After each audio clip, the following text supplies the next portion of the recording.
Okay, I'll do it again. I was saying tonight we have the celebrating Grenadian attorney Ruggles Ferguson. Mr. Ferguson is no stranger to Vincentian law. He was the lead advocate in the case Daniel, Thomas, and Johnson. You all may remember that case. I think that was back in 2011.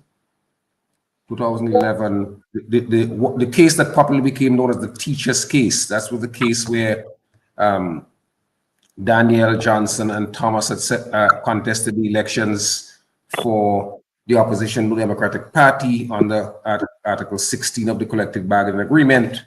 The understanding then was that if whoever fails to be elected would return to their jobs. The government reneged on the agreement. We started the case. Mr. Ferguson argued the case at first instance and again at Court of Appeal. But we would get there. I would read my column for last week and then we'd come back. So the piece for last week is called Onward to Genuine Independence, People's Ownership and Control. This is a piece that was written last year, but I reprinted it because I thought that some of the ideas that were reflected in the piece last year was quite pertinent as we approach the 35th anniversary of independence. So here goes, Onwards to Genuine Independence, People's Ownership and Control. It goes like this. I was taken aback by the residual doubts about the viability and significance of our struggle for sovereignty and national independence.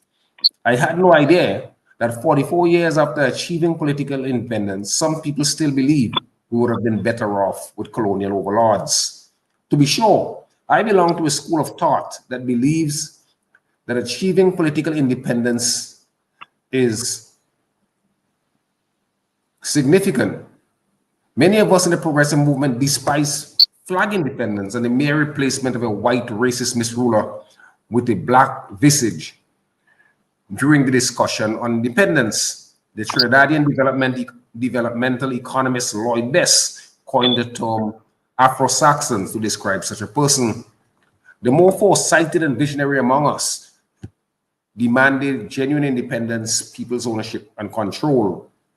Progressives were clear that in order to chart a meaningful and sustainable developmental path, we needed to first wrest political control from the colonialists who disrupted our independent course, destabilized our country, dehumanized our people, and mercilessly raped and exploited the land.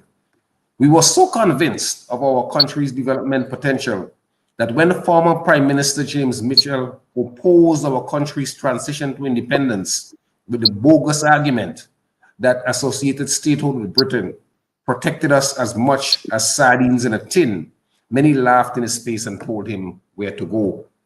As a result, it is disheartening to realize that there is nostalgia for our colonial past. The remaining colonies in our region, according to the argument, are better off economically and score higher on the social and developmental index.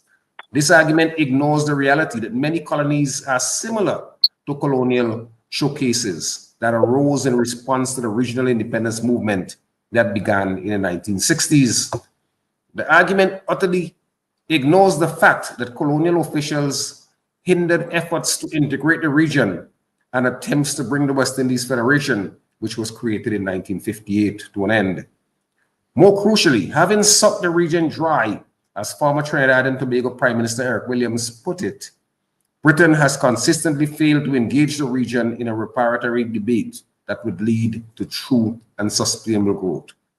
The criminal neglect of the Caribbean by past colonial powers has pushed post-independence regional authorities to borrow excessively, making the Caribbean one of the most indebted areas in the world. Nonetheless, as we will see, inequality is quite significant in both independent and colonial states within the region. The white settler class completely dominate the business and social life in the colonial enclaves. As a result, metrics such as GDP and per capita income are misleading and do not provide a realistic picture of how the people in the region live. The GDP measures the size of the economy and provides an insight into how well it is operating. However, the real GDP growth The real GDP growth rate provides a more accurate representation of economic health. Many individuals now recognize that economic growth does not always imply economic development. The same can be said of concepts like per capita income or the amount of money owned by each individual in a certain country. St. Vincent and the Grenadines, for example, today has a per capita income of more than 8,000 Eastern Caribbean dollars. However, our poverty and unemployment rates push past 40%. When all of this is considered, the vast majority of Vincentians can be classified as working poor. As a result, per capita numbers are inaccurate and do not reflect citizens' actual circumstances. Many of the colonies have superior infrastructure than independent countries, but this is because the colonial overlords in London, Paris, Amsterdam, and Washington have transformed the non-independent areas into playgrounds for their economic elites. It's no surprise that people of all colonial areas can be found in large numbers as they seek greener pastures. Puerto Ricans, Guadeloupans, Martinicans can be found in large numbers in the metropoles. Bermuda, Turks and Caicos, and British Virgin Islands have considerable number of residents from other islands looking for work and better life. Because they are accustomed to seeing individuals who look like them in positions of influence in politics and economy, many Caribbean people assert strength and resolve in the metropoles of North America and Europe. Conditions for indigenous people in colonies are comparable to those in independent countries. Martinique, Guadeloupe, and Cayenne, for example, have unemployment rates of 18, 22, and 23% respectively. Life expectancy at birth is 83, 82, and 77 years respectively. The life expectancy figures are not surprising, given that all three civilizations have sizable white settler communities in comparison to primarily Black independent countries. Metropoles watch out for their own. There's also the need for preserving colonial remnants, such as the Privy Council. Our judges are said to have gone to the same schools and know each other. Proponents of this viewpoint overlook, downplay, or ignore a critical point. The law is rarely about friendship, but rather about class and political interests. British judges attend private colleges such as Eton and King's College, the same as our lawyers attend UWI or British institutions. They are no smarter than our judges. To suggest you rather have a stranger preside over your legal problem than a local judge is a sad reflection on our self-esteem. Such sentiments feed into the colonial overlords' belief that our people are subhuman and thus have inferior intellect.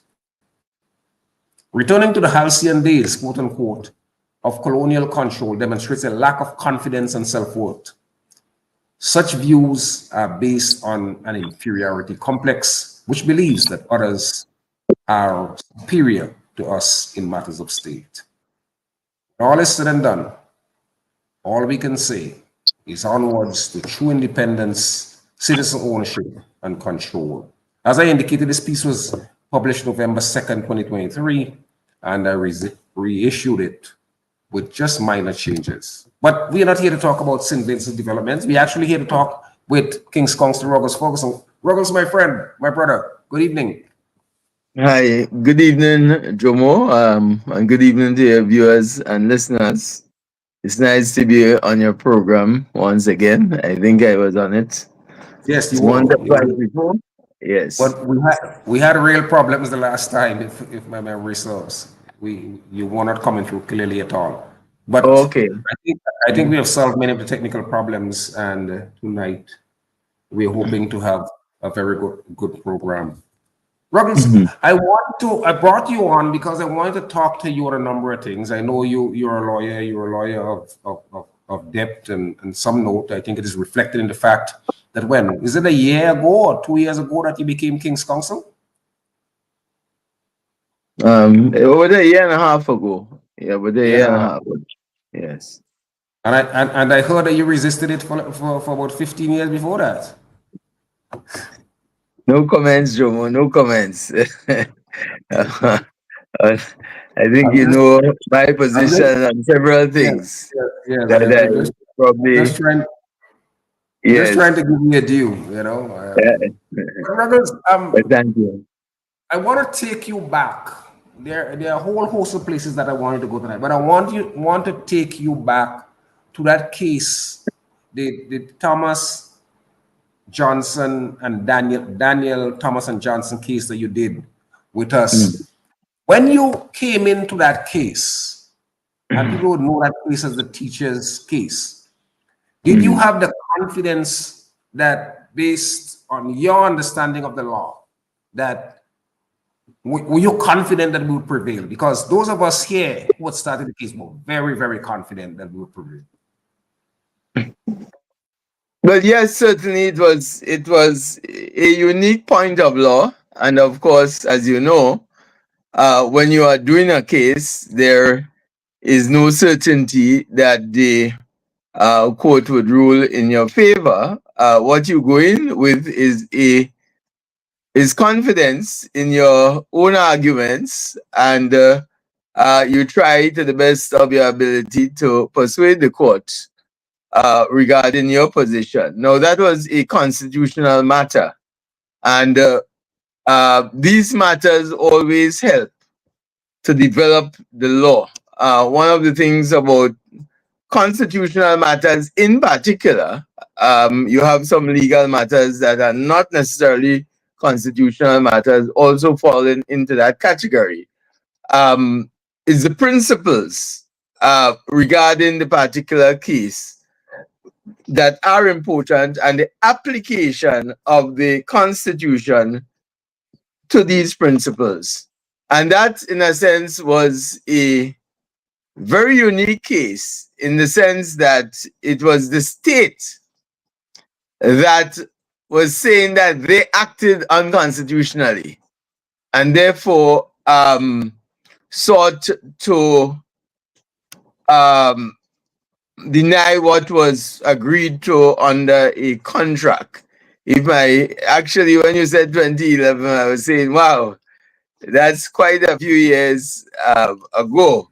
Well, it was But that started is then. what struck I don't me. think we finished until about 2015, but it was started in 2011. Right. Yes. The so what was really striking was the state. Now we have a constitution, and this is a public program, and part of it is education and information, and therefore I don't necessarily assume that listeners who are not necessarily trained in law may understand the significance of the Constitution.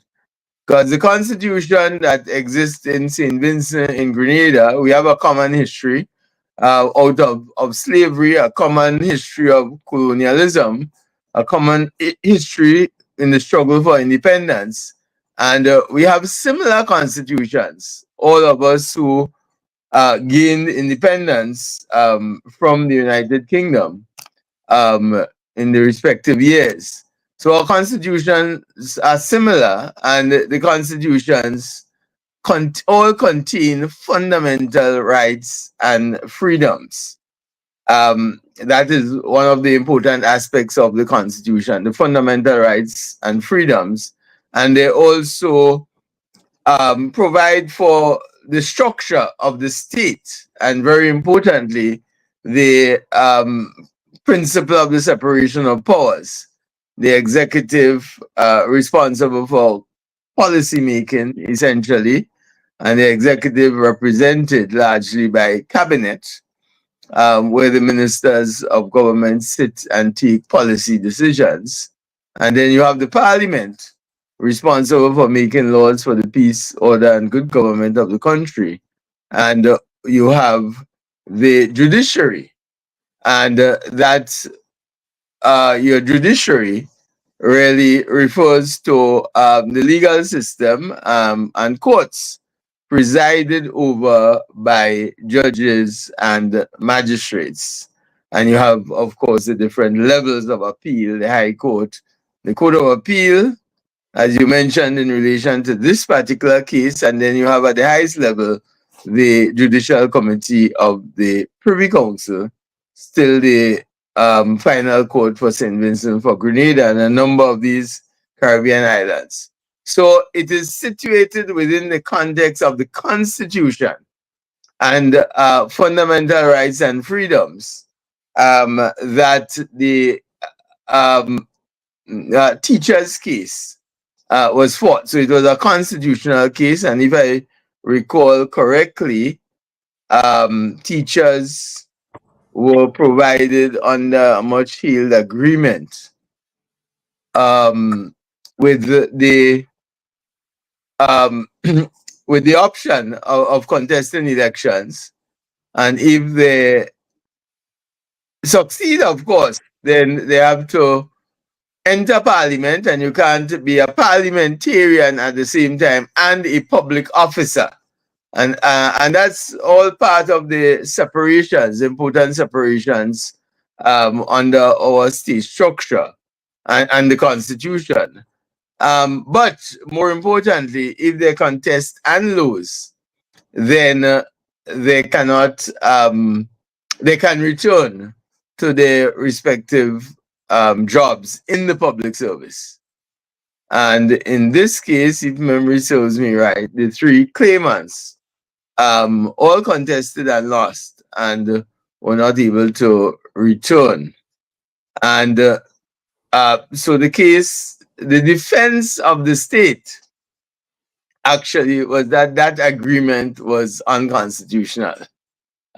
Just broadly speaking, that they could not agree to such an a contract with the teachers.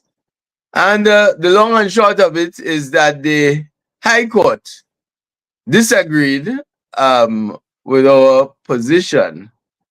Then Said the case was hopeless, you may recall. right, yes, yes. In fact, the famous words of the judge at the end, you know, very sympathetic, of course, wrote a judgment expressing sympathy with the position of the teachers, but describing it as hopeless. And of course, we appealed, and I think the Court of Appeal was quite bemused at the end of the day with the utterance in that judgment. It was quite unfortunate.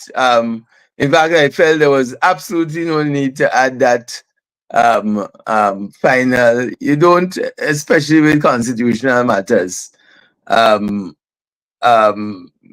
pronounce with such absoluteness that it leaves no room for you erring and the Court of Appeal correcting you, because it's as I always say, judges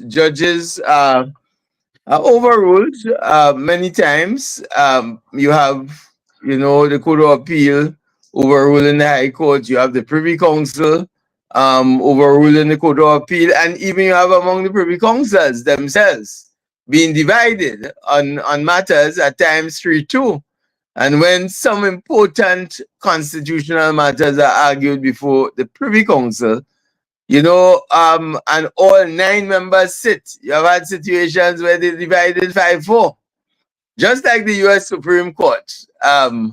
So you don't. That was quite unfortunate, and I remember the gazes of the Court of Appeal to certain aspects of the judgment. But of course, the teachers prevailed at the Court of Appeal. So that was an important case again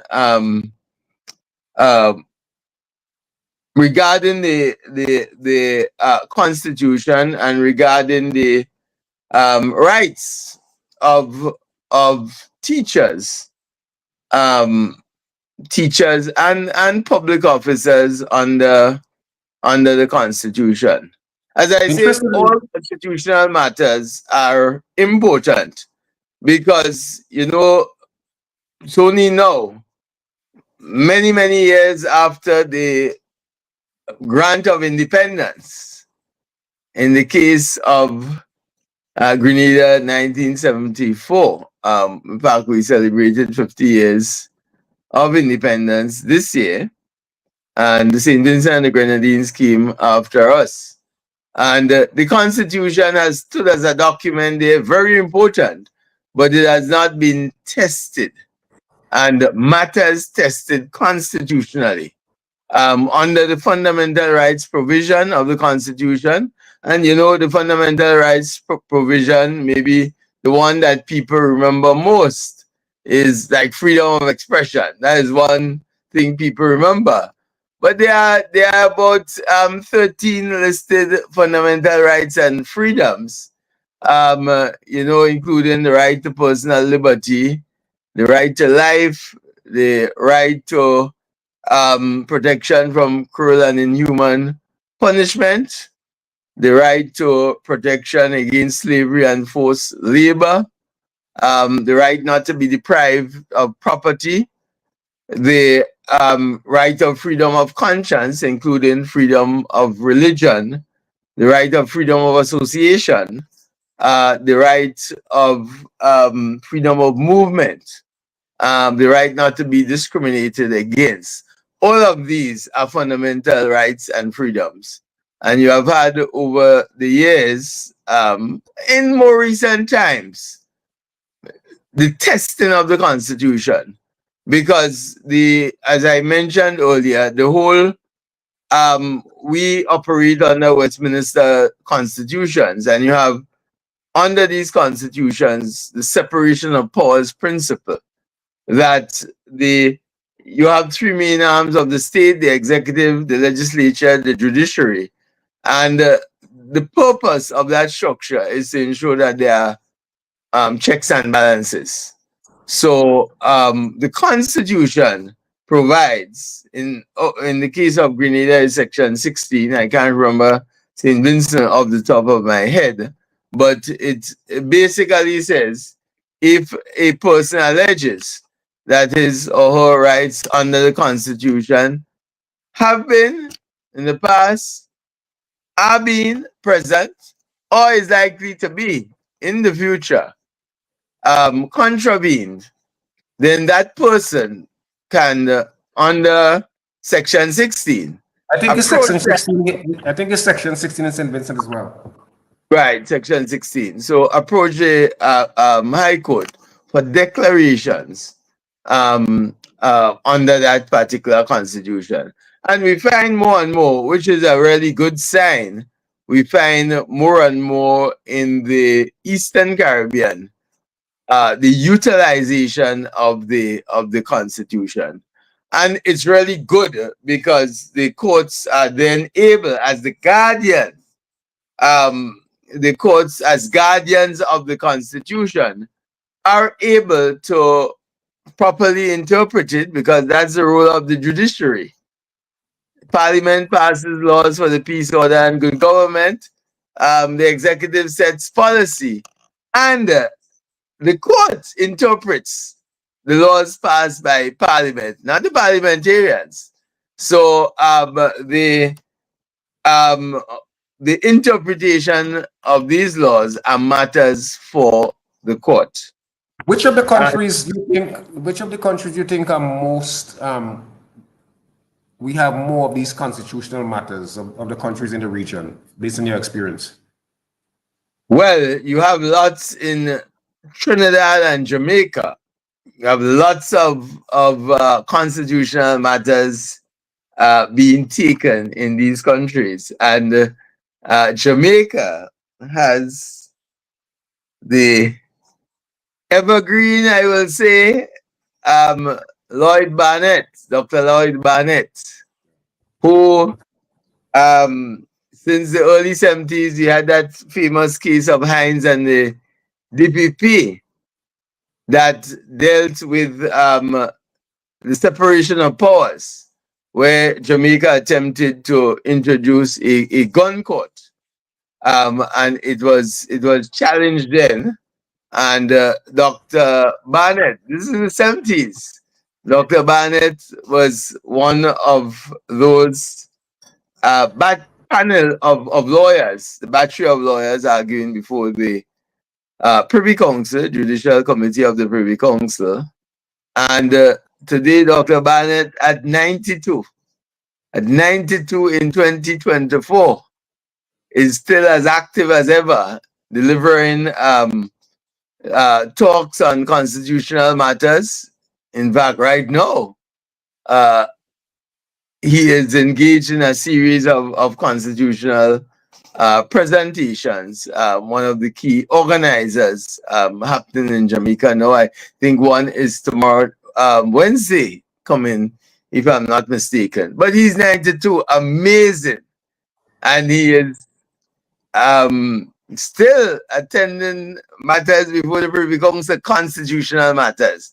So Jamaica has a long history, and Jamaica has been fortunate to have the likes of Lloyd Barnett, who has his entire career of the over 60 years at the bar and dedicated to constitutional matters. Of course, he has done other matters, but his main area, when you talk constitutional law, um, Jamaica and the region, you talk Lloyd Barnett.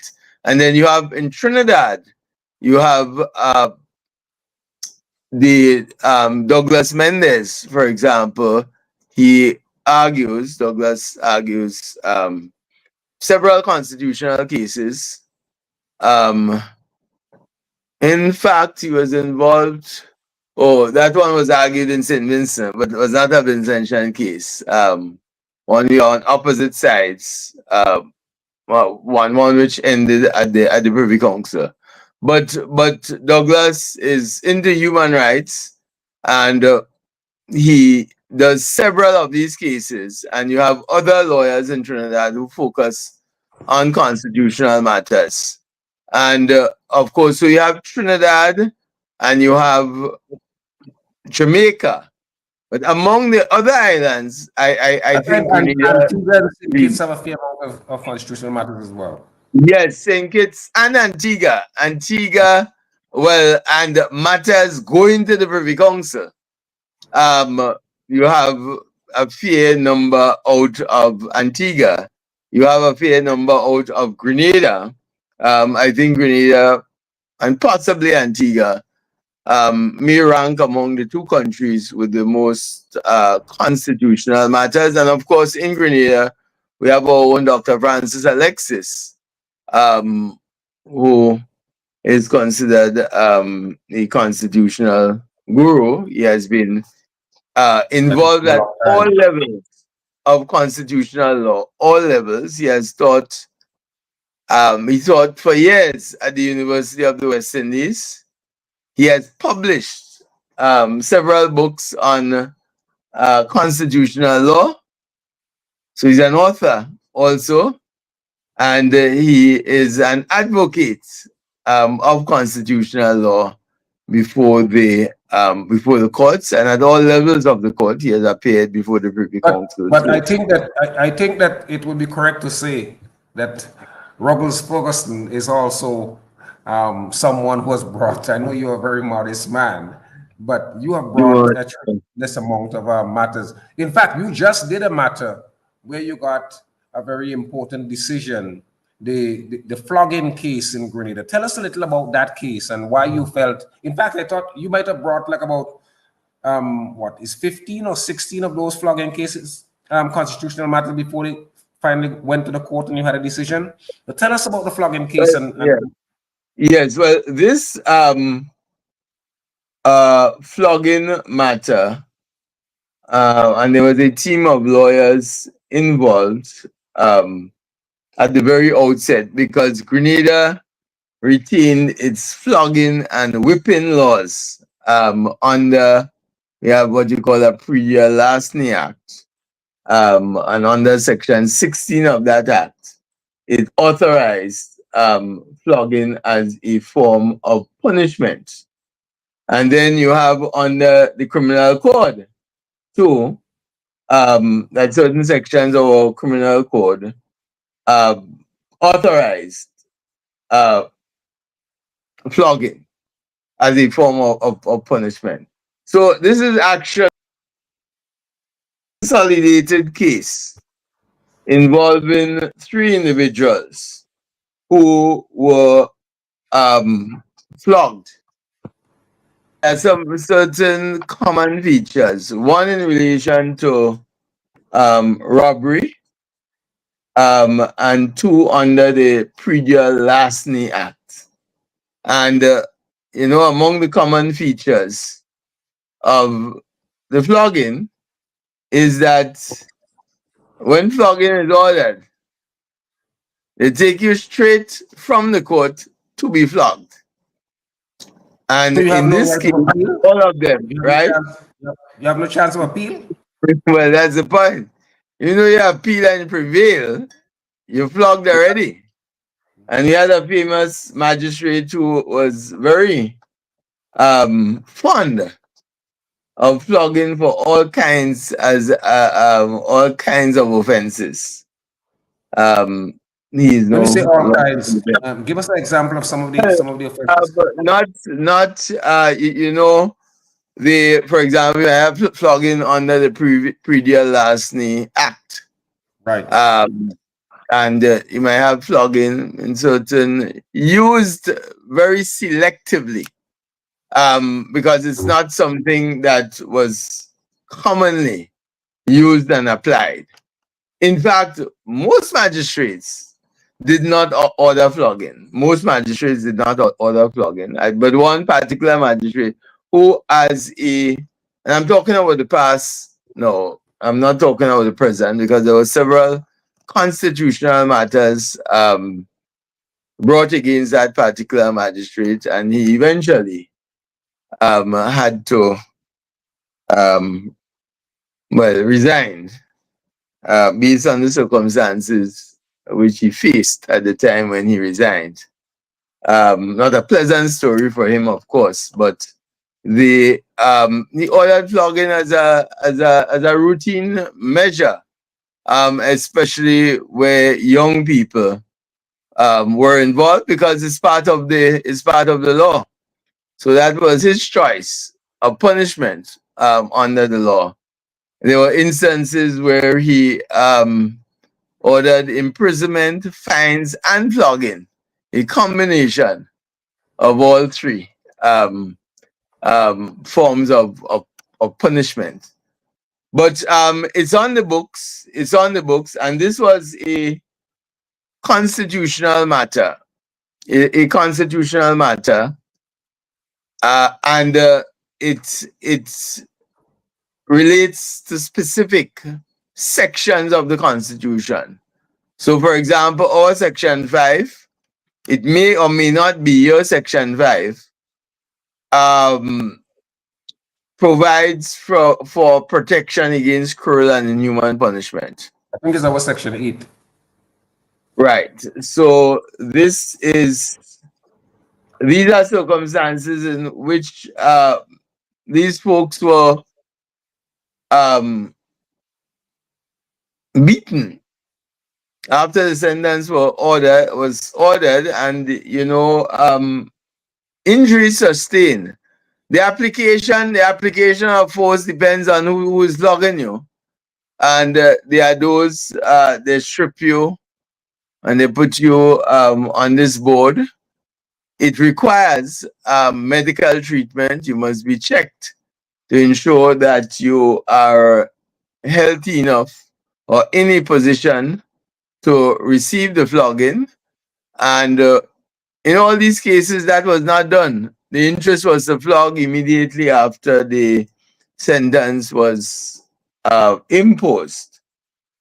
So basically, the long and short of it, and you have this on the Grenada books, but most of the other islands have removed. Yeah, we haven't flogged in a while, but I know that that people used to be flogged at the prison. Yes.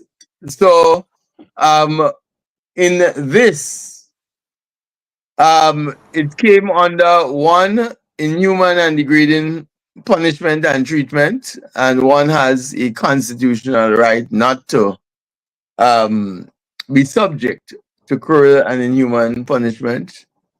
As you know, in some countries, there are very extreme measures that are adopted in relation to certain offenses. The Constitution provides very expressly that no one is to be subjected to human and degrading punishment. You also have a very important feature that came up in this particular case, um, is the issue of discrimination, where you have a man can be flogged, but a female cannot be flogged. So you have the flogging of males, but not the flogging of females. And of course, it was not a case in which it is said, listen, that the flogging of females should be introduced, but that there is an element of discrimination in meting out the particular form of punishment. And because you have, just like the constitutional case we brought several years ago in relation to cutting of people's hair in the prison. And that was also brought apart from the freedom of conscience, including the freedom to express one's religion.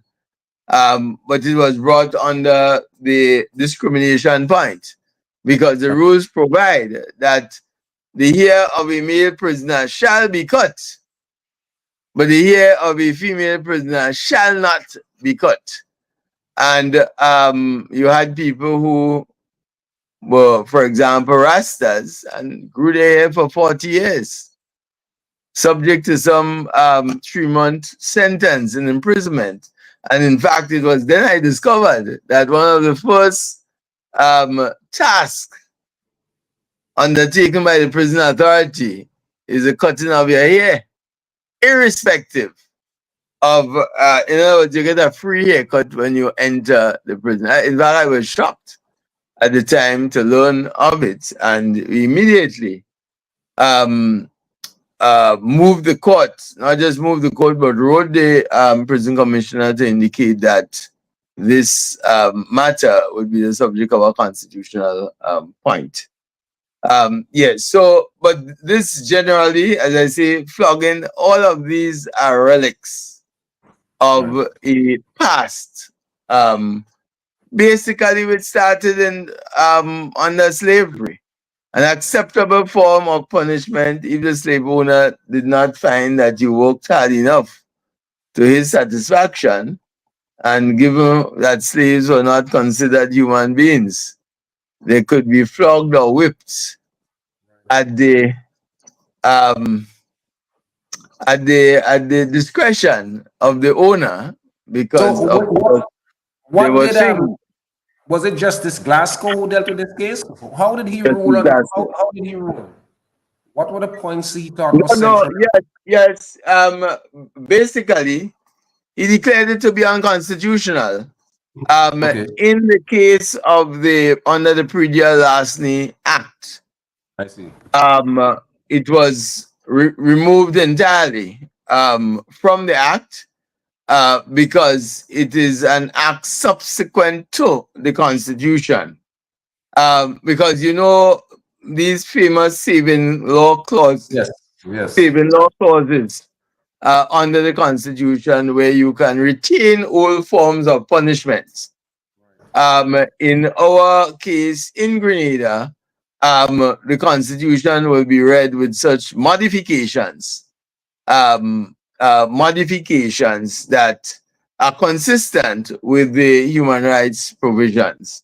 So, but basically, what was declared, the essence of it, for a program like this, so that listeners can easily understand, is that he removed the punishment of flogging and whipping, both from the Criminal Code and the Predial Larceny Act. Right. But that's an interesting point because on the issue of the savings clause, the Privy Council seems to want to see the savings clause as irremovable, if we can say that. And Well, whereas the no, yeah. CCJ seem to Yes. think that the savings clause should fall away if it contravenes constitutional issues. But I just wanted to mention that now. We would come back to that Yes, later. yes, yes, yes, yeah, yes, because there's a difference in the approach that the highest Yeah, court different jurisprudential. for our region, yes, there What was the is a last difference. time? What was the last time someone was flogged in Grenada? No, well, there was an injunction when this case was brought, because these plugins were like in 2017 or thereabouts. Ah, so you haven't had any When sense. these matters were brought, they That's were brought in 2018, 2017, because as I said, they are consolidated matters. In other words, they are heard because it's the same legal point, like Spence and Hughes, for example, yes, that St. Vincent case and the St. Lucia case that were both consolidated yes, uh, um, before the Privy Council because they concern the same point, which right. is the automatic application of the death penalty. Was the same point in St. Vincent, the same point in St. Lucia. Whether Spence in one case, and it was Peter Hughes, I believe. Hughes was St. Lucia. They were both sentenced to hang um, for certain crimes committed. And um, of course, the Constitution itself, most of these constitutions, they have a right to life provision, but they also provide for the death penalty in these constitutions. And therefore, and you had for years the issue of constitutional motion after constitutional motion on the death penalty itself, which was abolished in the United Kingdom many, many years ago. And but because the capital punishment was saved by the Constitution, that was the first case with Spence and Hughes, which said that the automatic application of the death penalty, automatic application, represents cruel and inhuman punishment. And again, you see the wisdom of the reasoning in that case. Because even for a cost case, before your sentence, you can, there's a section which says, you can mitigate. There's a mitigation phase after someone is either pleads guilty or is found guilty by a court. And in that mitigation phase, the lawyer speaks to the court about why the most lenient sentence should be applied. Then your credit of good behavior and doing good things come in and become relevant. And in that case, we have from cost cases right up every other case except murder, where there was just the automatic application of that sentence. There was no mitigation phase. And the court held that not the death penalty, but the automatic application of the death penalty. That Um, that in that case, that was what I think in that there was Justice Byron wrote a decision and Justice Saunders, our Justice Saunders right. concurred. Our court of appeal, actually, Yeah, it was a majority decision. yeah, A majority decision with Justices Byron and Saunders, holding that the automatic application was unconstitutional and inconsistent with a lot of the treaty obligations, human rights treaty obligations. It was a brilliantly written judgment. yes, yes, Um, indeed. um, Justice Redhead, um, Albert Redhead dissented in that matter. So it was a majority decision, 2-1. And it went up to the Privy Council, and the Privy Council upheld the Yes, yes. majority in the Court of Appeal here. But a very fine point, again, it goes to fundamental rights and freedoms. The right not to be deprived of, or the right to be protected in this case from cruel and inhuman punishment. Ruggles, we just came back from the 35th regional conference of the OECS bar in St. Lucia. You may want to talk about some of the highlights of that conference and why you think these kind of conferences are so important. Yes, well, it's actually the 18th law conference, but the 35th 35th year anniversary, you are right. existence 18th of conference. the OECS bar.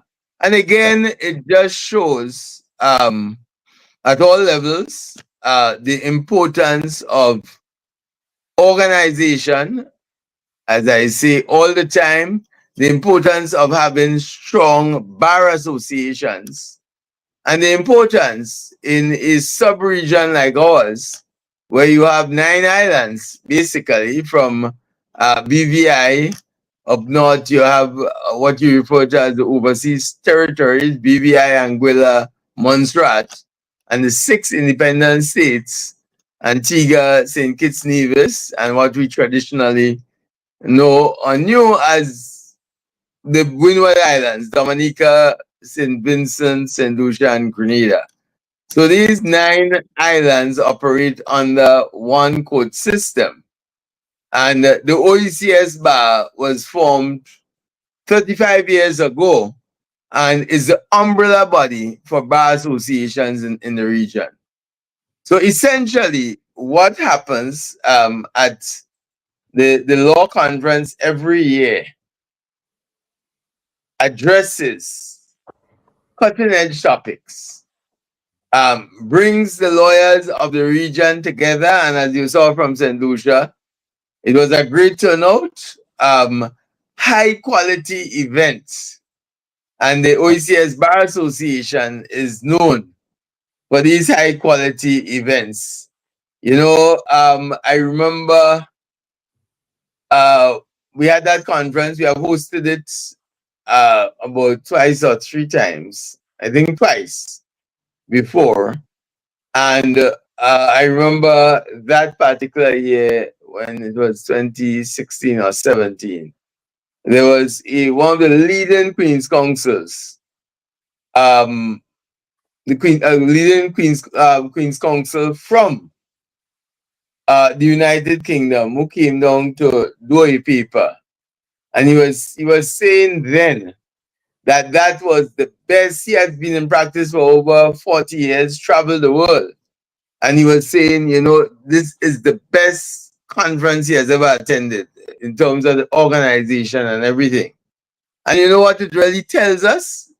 That we can do it at a world-class standard. Just like sometimes, again, with the history of slavery and the way that we are taught to think that we have to depend on the outside world for to guide us in everything that we do.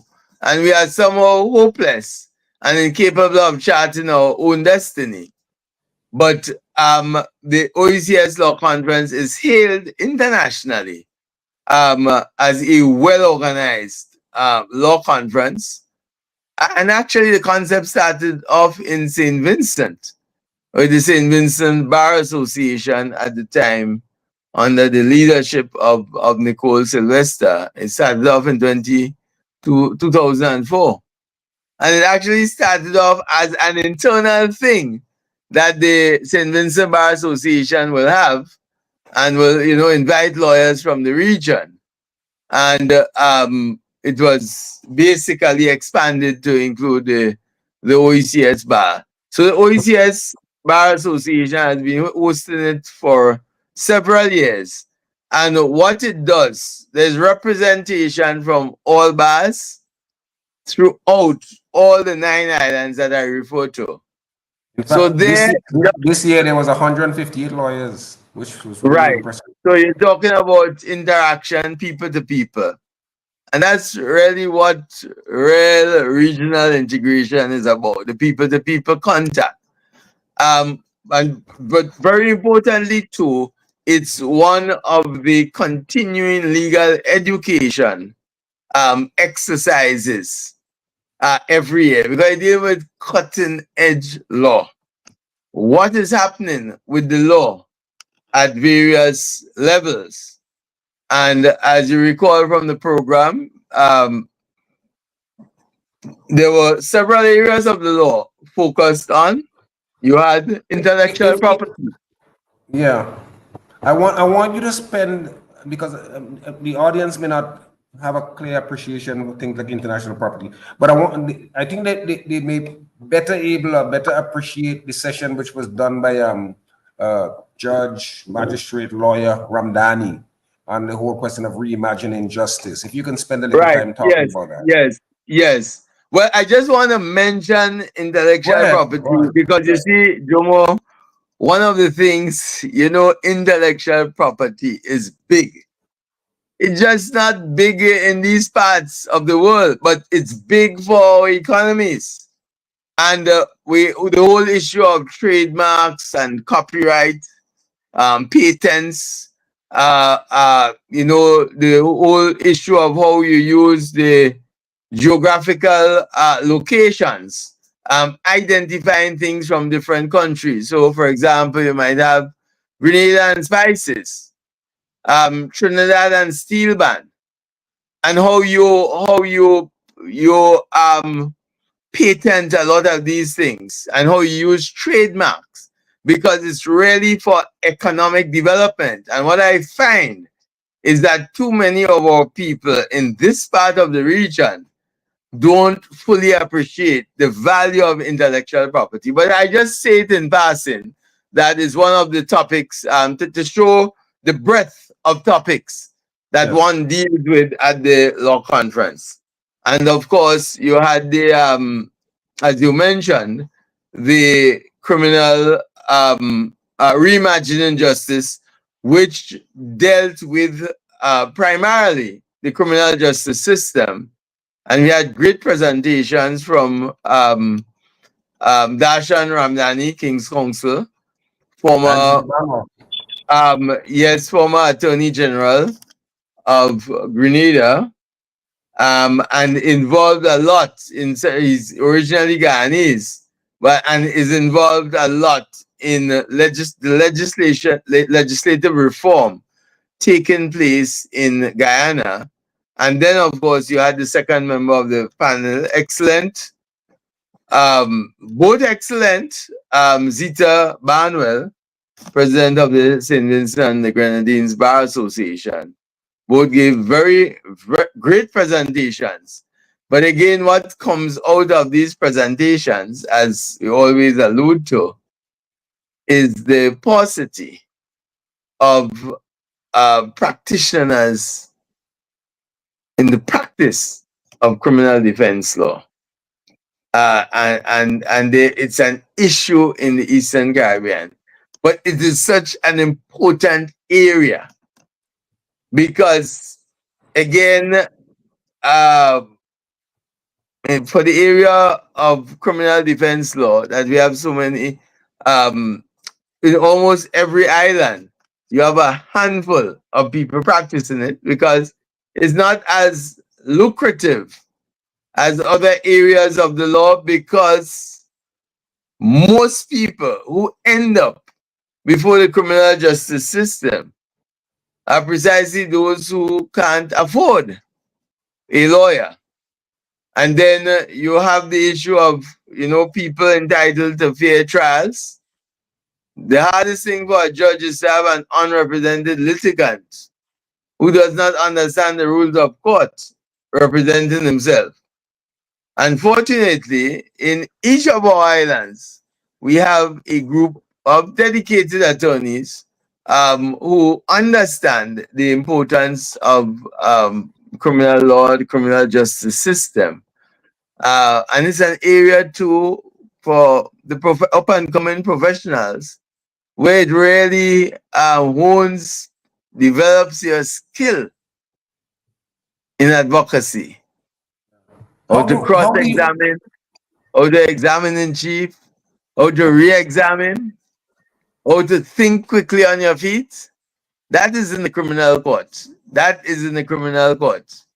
Of course, you have elements of it in the civil court and civil trials too. But you have to be sharp, very sharp in the practice of criminal law, and you can take those very skills when you are practicing civil law. You're doing litigation, civil law litigation. But the issue for most people involved in for the public and for litigants, for lawyers with the criminal justice system is the snail space at which things operate. The long delays in the system before matters are eventually heard and determined. And that is something, well, it was addressed in those papers, and as the papers presented at the OECS Bar Association. And of course, there you had the reference. I think we spoke about that individually about the Needham's Declaration in Barbados in October 2023. Tell us a And little about that. But before you go to that declaration, Ruggles, I want, because you have a member from the audience, Nadine James Williams, asking, she says, how do you respond to someone who says she supports hanging, particularly as it relates to the deterring of crimes such as murder and rape? right, yes, and that's understandable. The support for hanging is really an emotional response to especially heinous crimes that take place in society. But in the um, in the United Kingdom, several of the European countries, first and foremost, it is off the books. Capital punishment is off the books. But secondly, uh, it is not, it has been established as not a deterrent to crime. In fact, you have the example of Trinidad, where you had seven or probably between 8 and 10 persons hanged within a very short period. And that was in relation to Dole Chedi, I think back in 1999. Then, and it has been proven scientifically that it is not a deterrent to crime. But as you And then, correctly said, it's an emotional response to crimes. it's again, and again, the need to look beyond the issue of punishment. Because punishment comes at the end of the process. Punishment comes when a life is already lost in the case of murder. And the importance of looking at prevention it's like mental health. You know, and I'm just using this as a parallel. We are supposed to be in mental health month. You know, and I was making the point on another session, another program, and we have mental health laws that go back to 1885, 100 close to 140 years ago, that refer to people who suffer from mental health as lunatics and idiots. Right, that's in the law. That's you talking about laws that exist now, and society is shaped in how you deal with these people. Now, in the more developed systems, these are mental patients. They are people who suffer with sickness. Just as you have people suffering from mental sickness, you have people suffering with physical sickness, you have people suffering from mental sickness. We have physical sickness and we know about physical sickness. We can relate to physical sickness, but it's more difficult to relate to mental sickness. And you tease people, you laugh at them.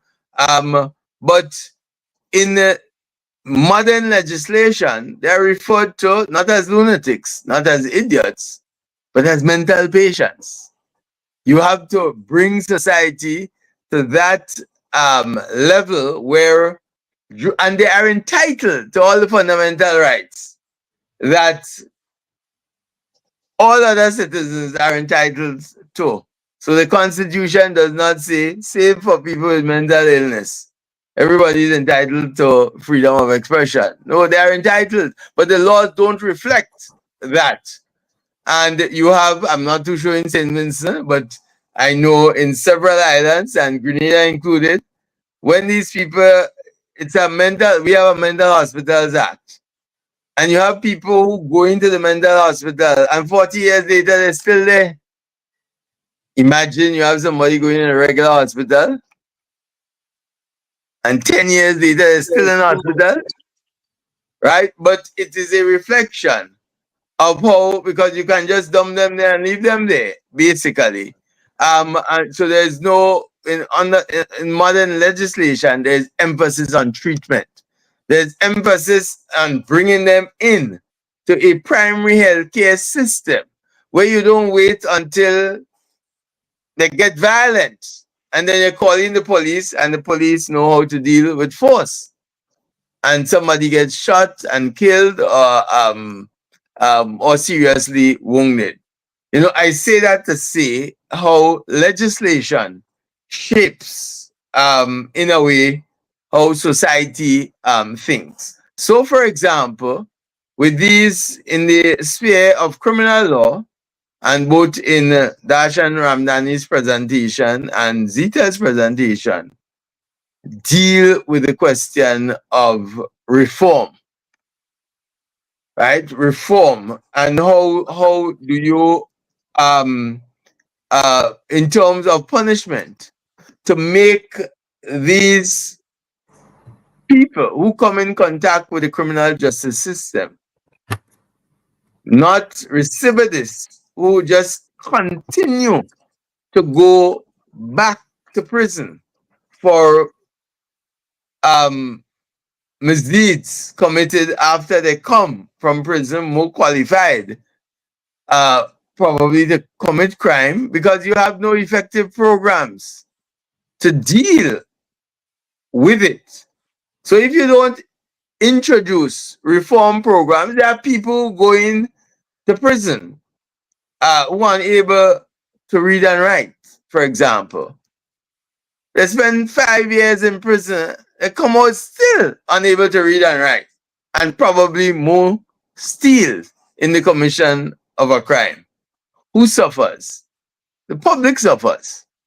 I know I always remember Commissioner Courtney. He was once in charge of the Grenada prisons and was considered the foremost reformist prison commissioner certainly in the OACS. And on a tour there under Courtney's leadership, you had basically the prison transformed into an institution of education, an institution of education, an institution of reform. And once on a tour up there, you were saying, listen, you don't need security. You need the security for more and more security because you have to deal with violent prisoners. You get all of them involved. All of them involved into programs designed to make them better people when they come out. Now, if you don't offer these programs in prisons, then you will face the problem of having to deal with a more seasoned criminal after they go through the institution. What sense does it make at the end of Well, the day? Winston says that once guilt can be proved through DNA testing, he is in total support of castration for rapists and pedophiles. Well, yes, well, that's a view. Maybe save and accept if his son or close family member becomes involved. And I can say it because I've been in the system. People, there are two-tone families when these things happen. And capital punishment is absolute. It's an absolute punishment where if an individual is, like you have in the United States all the time, people in an imperfect system, people are found guilty of criminal activity and they are sentenced to be hanged. After they are, the punishment, the final punishment is meted out, then you discover that Was innocent. they're not guilty, right? They are innocent people. What happens then? So what I'm saying is that we tend to look at the courts solving even wider problems of society. And and again, as I always say, it's not the government alone to do it. The government alone can't do it. Governments can't do it. That's why you need strong civil society organizations, because the um, people who go in to a prison system, uh, they with the right programs, and you may not have a 100% success, but you know the Grenada prisons once had the best school leaving results in the entire country. The best school leaving results. There were literacy programs from beginning, just basically teaching people to read and write, and what that does for their own self-esteem. And the just But programs even Grenada has that. designed so you had barbers and different people come in and able to set up their own businesses. No, so all that I'm saying, right, is the focus. People, I remember once that story I tell. There was a lady, particular lady, who asked me once, you see how you all could represent all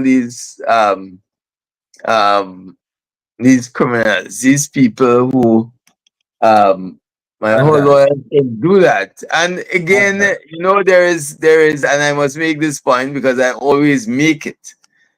There, lawyers are involved in criminal defense work. When a lawyer represents an individual, somebody charged with a criminal offense, the lawyer is not defending what the person does or is alleged to have done. The lawyer is merely representing the best interests of that individual to ensure that the constitutional mandate is carried out. And what is the constitutional mandate? Is that every person charged with a criminal offense is afforded a fair hearing. And you have the other elements of within a reasonable time by a competent and impartial court established by law. That is the constitutional mandate. The constitutional mandate also is that every person charged with a criminal offense is deemed to be innocent until he or she pleads guilty or is proven to be Problem. guilty. That's the So constitution. essentially, you're putting the prosecution's case to proof. That's the task of the Yeah, criminal yeah, defense. right. In short, and part of you may, as defense counsel, um, say, listen, based on this case, the best course of action is a guilty plea, Right.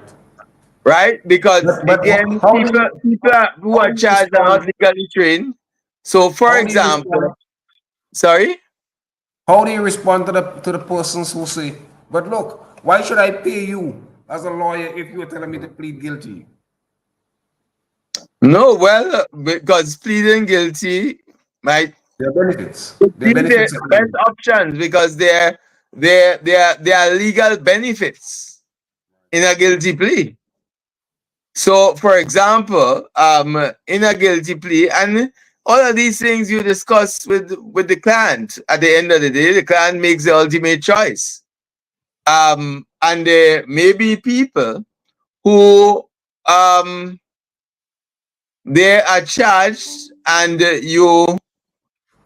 But let me just give the first example because I was given an example with this particular lady, and who was saying, you know, how you lawyers could defend these people, and they speak about defense in terms of defending the action. What a criminal defense lawyer does is to ensure that a person gets a fair trial. And whatever defenses are open to that particular individual, those defenses are brought before the court, and you have a professional duty and obligation to represent that person fully and vigorously, to argue that case before the court. That is your professional obligation. It's not your obligation to go and lie on behalf of somebody or to make up a story or to say, well, listen, the prosecution says so and so, so say so and so. That is not proper practice of law. So there are professional rules that lawyers are guided by. So that lady very passionate, and it was after a time that there were certain criminal offenses committed, and was not even 2 months after she called me frantically that her son was supposed to go off to study in university, was charged with a criminal offense. And in fact wanted me to do what I couldn't do under the law. Because as any mother would do, would be concerned about your son. Everybody wants, including police officers, when they are charged or get into conflict with the law, wants the full plenitude of rights, wants every point argued, wants every constitutional point possibly that could be taken. Because you're on the other side of it. Remember, in the system, innocent people do get charged. And And it's convicted. And a convicted. system with checks and balances and affords due process. That's all the system does. Affords due process. So your finding of guilt is not in a rum shop. Right? That is not how the system, it has to be a system established by law. It has to be a civilized system that if you as an individual come in contact with the system, you would want those same benefits. So, for example, as I always say, listen, and bar associations, always urge bar associations, is to make sure the facilities where prisoners are kept are in keeping with human rights standards. Because you know what, Mr. Courtney, again, one of the points that always stood out with him and his approach to reform says, listen, prison is the punishment. The denial of liberty is the punishment. You don't come to prison to be punished. Imprisonment is the punishment. That's an interesting conceptual point. No, but it's fundamental because I agree. It was repeated in the conference. I don't think it was with Zita or Dashan's presentation. But again, that's it. Denial of liberty. You can't basically do what you want, and liberty is a fundamental right. But you have a right or your liberty can be taken away in certain specified circumstances. So really and truly, and you see it in the United States all the time, right? There are people who are picked up and are innocent. The law is designed to protect the innocent. The law is designed in a way to ensure that um, that people who are guilty and is properly tested and is not based on what the police alone say or what the police themselves are under pressure to solve crime. And I tell you, I have another question for you, though. yes, You have from a lawyer who lives in the United Kingdom, Britton Horn. He's saying a few years ago, the head of the CCJ, who happens to be Vincentian Adrian Saunders, said the criminal justice system in most of the countries across the region is broken. Do you share that perception? And if yes, what can be done to change it? yes. What I will say is that the criminal justice system um, leaves a lot to be desired. Operates at less than an acceptable standard, and that's where I was going to In what going sense? into In the what sense? In what sense? midterm declaration. The first issue are the long delays before trial. Long delays before trial. And whether it's in our system, we have, for example, preliminary inquiries. So there are two categories of offense. You have, if you are charged under the criminal justice system, then you are either charged for one, a summary offense, or you are in charge for an indictable, charged with an indictable offense. Summary offenses are what are regarded as the less serious offenses, starting with simple assault, obscene language, threatening language, causing harm, and those kinds of offenses. Stealing where the value is a certain amount prescribed by law. These are summary offenses.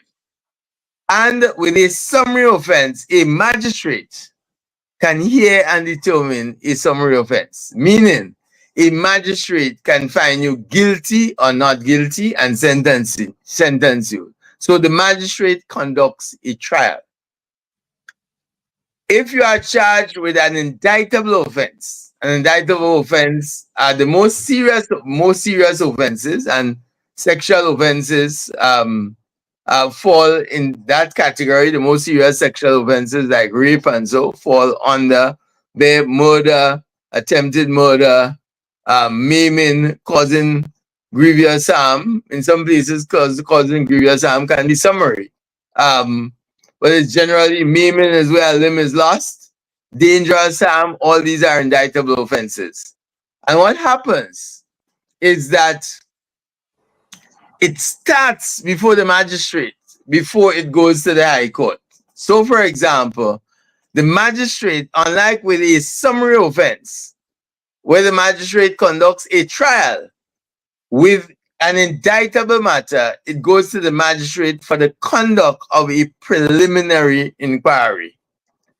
And at the end of the now we are having what we lawyers call paper committal. right. So So it need not be yeah, so a preliminary inquiry mimics a trial, right? So you have to go through this with all the witnesses at the PI. And then if the magistrate commits, it goes up to trial before judge and jury. What is happening now, Mo? It is not a complete transition, but is it doing away with preliminary inquiries and having, as you said, paper committals. So that's part of the time saving exercise. Then you have, and the jury is still out on it. There are differences among lawyers on it, but you have judge alone trials. Because the judge alone trials with indictable offenses, when it goes to the High Court for determination, it's for trial before and jury. Judge and jury.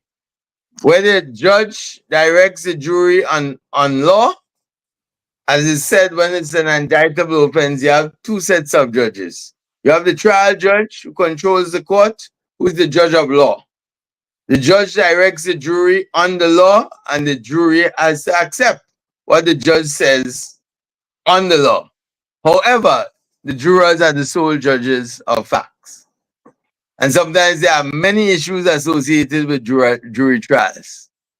In fact, the Vibes Cartel case in Jamaica, again, shows because there were issues of jury tampering at the end of the day. And well, we know what the results from the Privy Council ruling was. But what I'm saying again, there is the issue of doing judge alone trials, which is again logistically easier. The courts, and it's all not negative. In fact, Justice Saunders made those very points at Sir Archibald Ned Memorial Lecture in Grenada, where he made that presentation. And that may have been back in 2016 or thereabouts, 2016, 2017, more than 7 years ago. But what has happened? What has happened since then? As I say, there are those moves. But what we have to understand is that, listen, the court and the courts need resources. Because if there are not proper resources for the court system, you know, look at magistrates and judges. We have moved away from that a lot. We're having to write. Right now, more technology is introduced in the system. You have issues of proper housing for the courts, proper housing for jury panels. All of these issues generally that fall within the resources of the court. And the courts are not places that one tends to place priority on funding. Because those who are in government, the focus generally is, listen, the court don't win votes. At the end of the day, they perform a role that is not vote catching. Fixing a road does. Providing housing does. Providing proper health care does. The courts don't necessarily, and well, certainly relatively speaking. So what we have had over many years are neglected court systems. Buildings that are undesirable for courts. Buildings that have outlived their usefulness as courts. So we cannot forget the importance of resources. And we're speaking here generally. Throughout the Caribbean, it's the same thing. But more and more with the advocacy of bar associations. And that's why you need strong bar associations, because there must be an element of advocacy strong enough to ensure that it gets done. Because in the competing, when somebody, you go in a constituency and somebody say, well, we need a road fix. Right? At the end, and you say, well, we need a court repair. Which one is more attractive? And there are limited resources. Sorry, Jomo, you were trying to say something? Yeah, well, yeah. I wanted to take you away from slightly and to take you back. Today's the 21st. October 19th, you had, well, your government of Grenada has made a decision to make October 19th a national holiday. Is it called Heroes Day? Is it Heroes Heroes Day, Day? right. Right. Yes, And yes. part of that is to honor and to mark the tragedy that occurred in the national tragedy that occurred 43 years, 41 years ago in Grenada with the implosion of the Grenada Revolution. Is Maurice Bishop now seen as a national hero of Grenada? He is always seen as an Ashi. Is not No, no, they no. have not been I'm formal. talking about official recognition. No, well, no. There is a process that uh was started. In fact, I just saw a bit of the news item tonight, where the actual national heroes will be selected out, and there'll be consultations involved in it. And but it's a good initiative in the sense that you take the divisive politics Right. out of a lot of these issues. So where it is used for political purposes, where you have this historical one side attacking the next, and Yeah. with that kind of divisiveness, you get nowhere at the end of the day. Nobody wins those kinds of fights. In history, there are lessons to be learned. Mistakes are made. You learn the lessons. Tell us about some of those mistakes and At some the of the lessons that you think should be learned. sorry. Tell us about some of the mistakes that you think were made, particularly back in 1983 during the Well, I mean, revolution. you bring me into the realm of politics, which I don't really have much public discussions on. But I would simply say that with 83, you had divisions in leadership. That's first and foremost. One, and what comes with that. For example, in Grenada, there was the popular slogan, a united, organized, and vigilant people can never be defeated. And once you have this unity in the ranks, then it allows for those kinds of problems. And sometimes people attribute these things to politicians alone, but it's really in every facet of society. In every facet of society, you have these divisions, including in the church, and problems. I have dealt with several matters that involve churches and internal issues in the church, and even as part and parcel of our legal system now, we have mediation.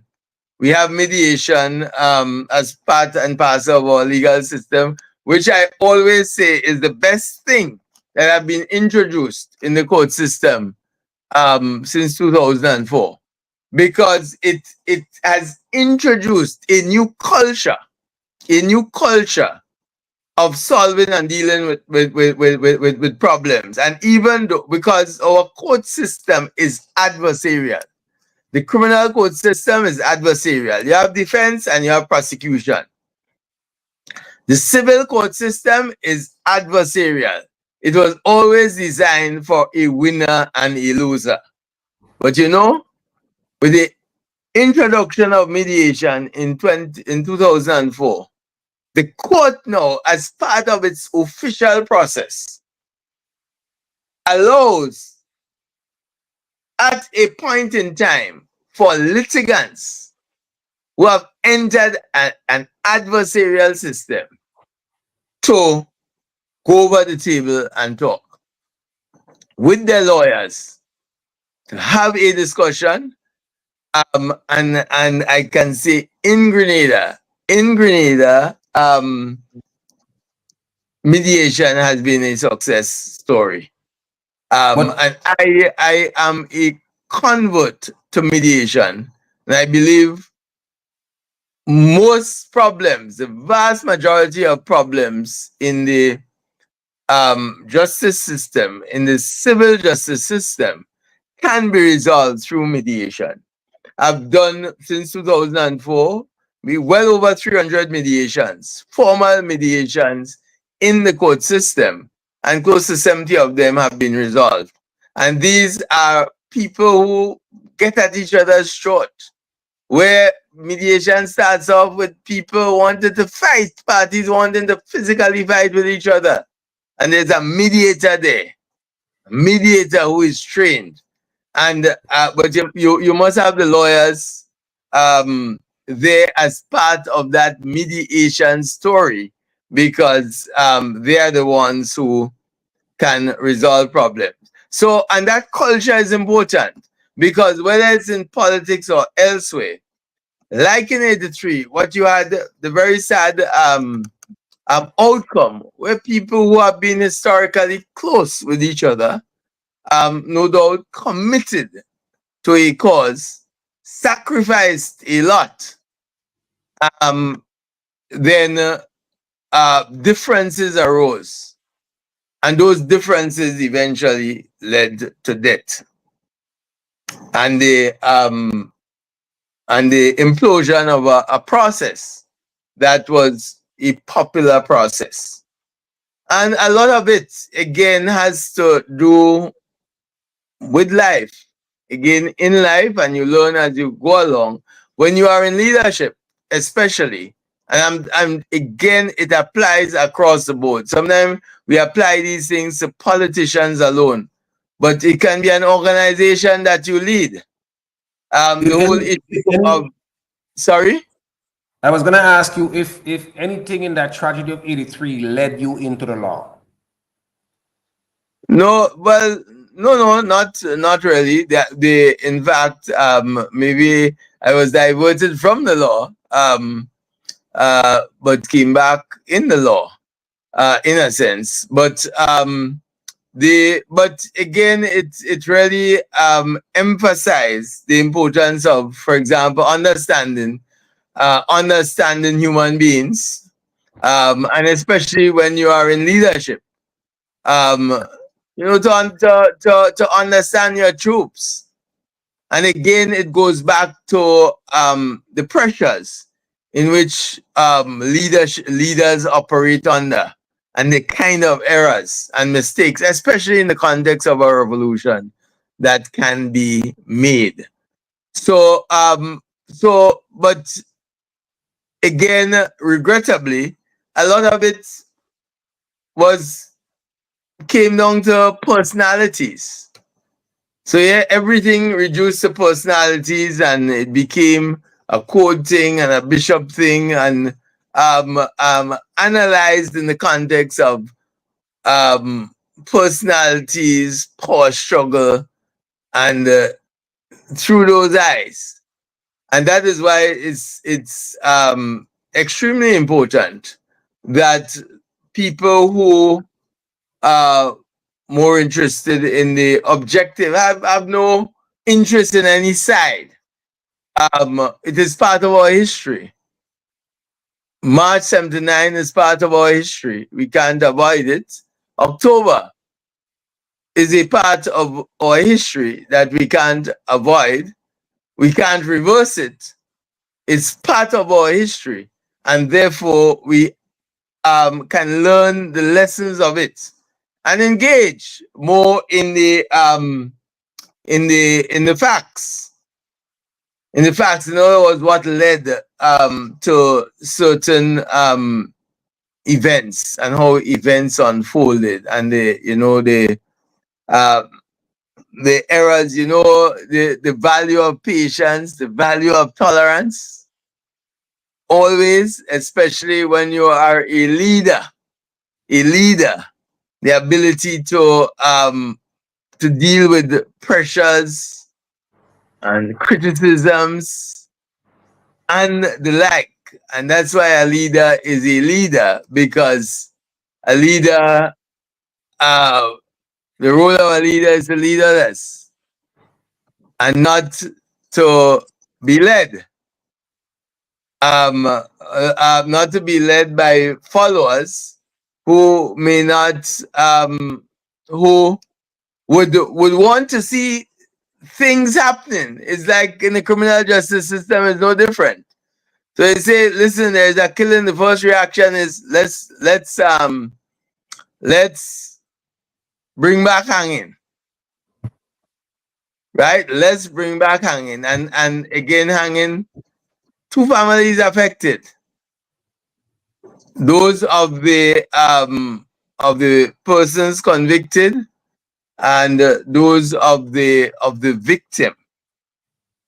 Right? The issue, I was part of a study several years ago that looked at conflict, youth and conflict with the law. You know, very interesting study of prisoners. And the results, probably when you really check over it, wasn't surprising. The because the conclusion, I mean, you're looking there at youth from ages 13 to 25, right? And you had actually 13-year-olds in the prison. Now we have a juvenile center. So we have moved from, every country should have a juvenile center. You can't put young people among the most seasoned individuals in a prison. And especially when you don't have programs. What will these young people learn at the end of the day, apart from being more seasoned at the trade that brought them to the prison? And what it says is that, listen, the vast majority of the subject group dropped out of school, and in many instances dropped out of primary school. The vast majority of them were brought up by single parents. Again, the role of parents in society, and it's linked with crime, right? All of these issues, they by single parents, and in many instances by grandparents, not even parents, but by grandparents. The vast majority of them came from poor families, very poor families, folks who are unemployed, and two, you had many of them coming from large families. I'm saying these are conclusions. Mhm. So if there is a link, so there's a study, and there's a link between crime and education, for example, right? Then dropping out of school and preventing crime must also be linked to addressing those issues. And how do we address it before the crime takes place? Because right now in society, it's a reality as part of our society that you have many teenagers getting pregnant.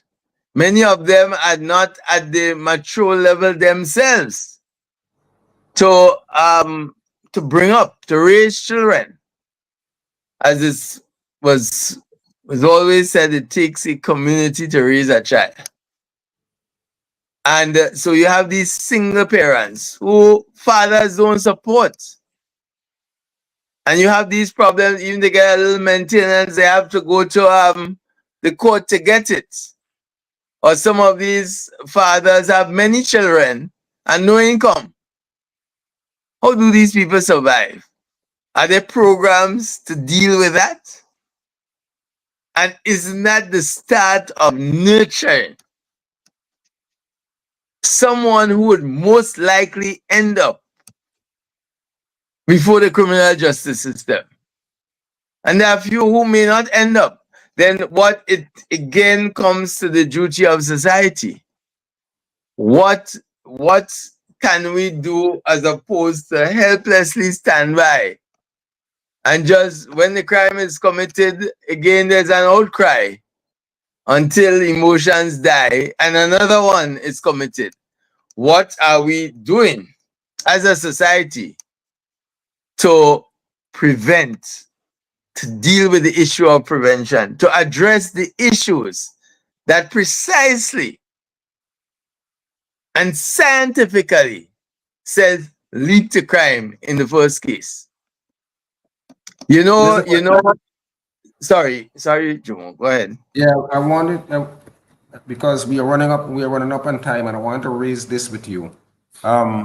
The Bar Association, it has been brought to my attention that the Bar Association in Grenada has initiated and is leading a peace initiative. Tell us a little about that. But before you tell us about that, give us some foundation as it relates to the gun violence in Grenada.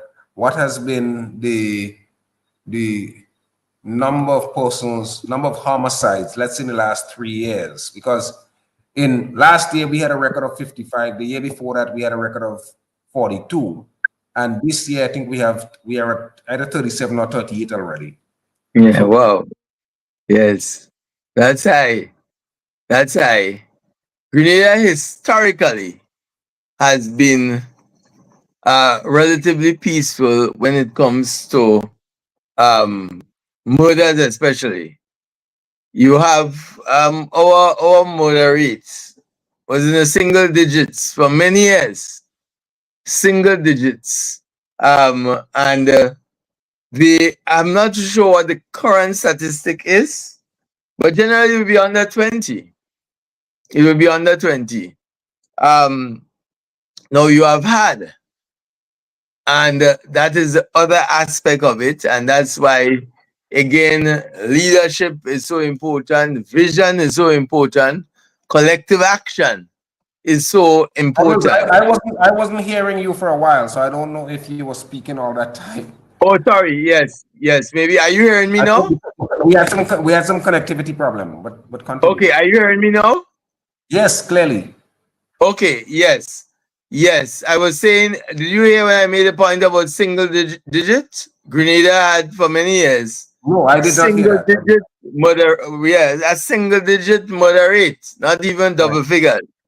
right. And I am not too sure of the exact statistic now, but it would generally be under 20. It was under 20. St. Lucia and St. Vincent have a significantly higher rate, certainly when it comes to murders, than Grenada. In fact, those numbers you call in there, those numbers are extremely high numbers. And but what there is sometime within the last 3 4 months, there was some gang violence with a few killings related to gang activity. And of course, gang activity invariably relates to drug activities. And you had some killings over like a 2 week period. I want to say about three major, but because of the profile of the particular individuals killed, there was a reaction Alarm. to it. Now, so of course there'll always be concerns about gun violence, um, and and guns in the wrong hands. But again, the state's response to it is that you increase the Penalty. sentences, right, under the Firearms Act. So first of all, um, there were two probably significant responses. One is a significant increase in sentencing. So, for example, we had a minimum sentence, a sentence before of 2 years or 5 years. For a summary offense, it went up to 20 years. In relation to indictable, it went up to 40 years. Right? And in that context, the a minimum sentence was imposed. So within that, there's a mandatory minimum, which the issue of the constitutionality of that, again, in time will be invariably challenged. So what's the minimum? What's the minimum now? The minimum in the magistrate's court is 10 years. And the minimum in the high court is 20 years. If Right? you're 10 or caught with 20 a weapon, Yes, if just you're found possession. Possession. Simple possession. And then there's a third element actually, which is bail, which the magistrate's court can no longer grant bail for gun offenses.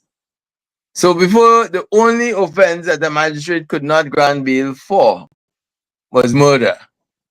In this case, no, you can't grant bail for a firearm offense, an offense under the Firearms Act. No. With our system, that means a person can be picked up, arrested, and you take out bail. The bail process becomes more expensive one. And then you have to find a judge who has a backlog to deal with, to do bail. And you have a situation where the magistrate is good enough to impose a 10-year sentence, but not good enough to grant bail. Right? So there are all of these issues. Right? And of course, you have to find ways of dealing with it. But is that a knee-jerk reaction? Because then what yes, you find as the example, as one very senior and experienced judicial officer made the remark, well, where is the proportionality? In other words, all everything fit under one head, and whether you're innocent or not, because you have to be tried in an independent and impartial court. You can spend time in prison while waiting on your bail application. A bail application is to ensure you are granted bail once you are assured that you will appear in court on the day and the dates that your matter is set down, that you won't interfere with witnesses. Right? No, at the end of the day, it sounds like pretrial incarceration. Because that is what will you have to find a judge. It becomes more administratively complicated. But isn't that a especially in matter? Didn't that matter kind of come before and had gone all the way up to the Privy Council? Similar kind of things here in the gun court matter in Jamaica. Well, slightly different because that was the establishment of a gun court, and you had to deal with when you're establishing courts. It requires when it's a court where you could sentence people and jail people, there are certain preconditions that have been followed. In this case, this is just the increase in sentencing, dramatic increases in sentencing, right? But but be that as it may, I just mentioned that in passant as you raised the question. But I just want to focus a bit on the peace initiative, which is the point I always make, is that there are too many commentators and spectators and not enough doers. Not enough doers. Not enough. You know, I made the point at a graduation address recently, and something I always repeat. There are three kinds of people that make up the world. And I say there are those who watch things happen that fall in one category. There are those who make things happen that fall in a second category. And there are those who wondered what happened that fall in a third category. There are too many who fall in the first and third categories, and not enough who fall under the second category. Everybody believes the problem is somebody else's to solve. And therefore, it is easy to criticize those, the few, that are attempting to try, and sometimes do it purely voluntarily. And everything they do is subject to criticism because the easiest thing is to criticize. And I say that even in the context of the of the Bar Association initiative. Now, in response to a lot of the increase in criminal activity, especially gun-related activity, we decided to do what is termed a peace initiative. Because many of these individuals end up in the criminal justice system. Lawyers represent them invariably. Now, we have a role much greater than just going in a courtroom and argue cases. We are part and parcel of trying to solve the problem. That role, that professional duty will always be there. But what we have done and again in response, because you are having these shootings and the fear of reprisals, because leading members of these groups were killed. And there was the issue of reprisals and so. So what the Bar Association did is to establish a committee, a peace initiative committee. And then Thomas, what we did, we are coming to the end there, so you had to try to pull yes, it together. yes. So what we did is to mobilize the other civil society groups. In fact, we met up to this afternoon, and basically it's like Project Peace, and it involves interfacing with these so-called gang members. One, it involves that aspect of it, basically to cool down the temperature. One, but two, much deeper, it involves a lot of the anti-violence or pro-peace posters, messages, because it's done. The trade unions are involved, civil society organizations. You have the churches on board. You have the individuals from the Chamber of Commerce, and the bar is leading it just to get to visit schools, deal with conflict resolutions, because it starts there. It starts there. In the primary schools, in the secondary schools. Actually, last week in our TAMCC, that's the TA Marshall Community College A-levels at the A-level group. You had an incident. You know, you don't normally have these incidents in National College. And it's alleged to have come out of some gambling that was taking place on the compound. Of course, illegal gambling, and two individuals got involved in a fight. No, I'm just saying that happened last week or week before. On Friday gone, the Peace Initiative was invited to visit TAMCC because there was a General Assembly held. And in that assembly were the two individuals involved. One was injured in the altercation. And we have psychologists on board too. And we have doing certain initiatives to ensure that violence does not spread on the campus. So I'm saying, all I'm saying, that's a Bar Association initiative. We are not saying the government had to do this or this one. It's all our collective responsibility, and we use whatever resources we have. And we are in contact with the criminal justice system, so we know and we understand how it operates and what drives certain things. And no matter what we say out here as spectators, if we don't understand the problem in a fundamental way, in a deeper way, than merely commenting on a fight between two individuals and say, well, let's do what? We have to save our youth because the youth are the future of our society. We have to Absolutely. save the generation as best as we can.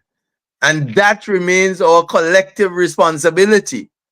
And it's the same point that I'm sure it's no less in St. Vincent and in Grenada, that it Same takes a reality. community Yeah. to raise a child. So what is the community doing? What are the churches doing? What are the other civil society groups doing to address that problem if it is indeed a problem?